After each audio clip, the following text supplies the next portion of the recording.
Videos देखने के लिए सब्सक्राइब करें जनसत्ता.com, बेल आइकन दबाकर पाएं लेटेस्ट नोटिफिकेशंस। कोरोना महामारी अभी खत्म भी नहीं हुई थी कि दुनिया को एक और वायरस ने संकट में डाल दिया है। जी हां, मंकी पॉक्स इन दिनों तेजी से फैल रहा है। कई देशों ने इससे बचाव के लिए कड़े प्रतिबंध भी लगाने की बात कही है। इस बीच WHO ने सभी देशों को चेतावनी जारी की है। तो आइए जानते हैं इस रिपोर्ट में क्या है मंकी पॉक्स को लेकर WHO ने क्या कुछ कहा है। WHO ने मंकी पॉक्स के लिए जारी की चेतावनी।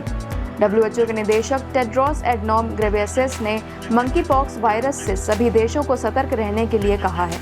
उन्होंने कहा है कि इस वायरस को फैलने से रोकने के लिए संक्रमित के संपर्क में आए सभी लोगों की जांच की जाए ताकि इस पर कंट्रोल किया जा सके।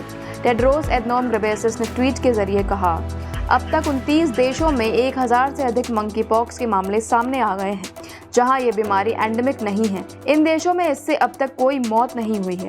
विश्व स्वास्थ्य संगठन प्रभावित देशों से प्रकोप को नियंत्रित करने और आगे प्रसार को रोकने के लिए सभी मामलों और संपर्कों की पहचान करने का अनुरोध करता है।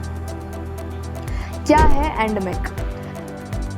मंकी पॉक्स बीमारी के आगे प्रसार को रोकने पर जोर देते हुए WHO के निदेशक ने कहा है कि इस बीमारी से अभी तक किसी की मौत नहीं हुई है, लेकिन नॉन एंडेमिक देशों में इसके स्थापित होने का खतरा बना हुआ है।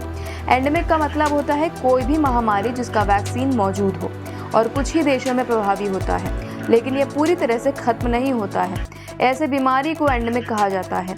ऐसे में WHO का मानना है कि लोगों को हमेशा के लिए उस इन्फेक्शन के साथ ही जीने की आदत डालनी पड़ती है। मंकी पॉक्स 29 देशों में फैला। वैक्सीन के बारे में बोलते हुए टेड्रोस एडनॉम घेब्रेयेसस ने कहा, एंटीवायरल और वैक्सीन मंकी पॉक्स के लिए स्वीकृत है, लेकिन ये सीमित आपूर्ति में है। साथ ही उन्होंने ये भी कहा कि WHO सार्वजनिक स्वास्थ्य आवश्यकताओं के आधार पर एक समन्वय तंत्र विकसित करने पर काम कर रहा है और बड़े पैमाने पर वैक्सीनेशन जरूरी है क्योंकि बीमारी अब 29 देशों में फैल गई है। भारत में कैसी है स्थिति?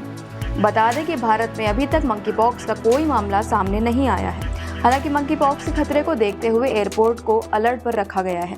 विदेशों से आने वाले नागरिकों की जांच की जा रही है।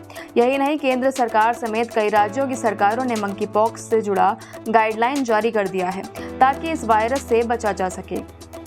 तो ये थी मंकी पॉक्स से जुड़ी हमारी रिपोर्ट। आपको कैसी लगी ये रिपोर्ट कमेंट बॉक्स में बताएं। साथ ही इस पूरे मामले पर आप क्या कुछ कहना चाहते हैं कमेंट बॉक्स में लिखें। बाकी देश दुनिया की खबरों के लिए बने रहिए जनसत्ता के साथ। धन्यवाद।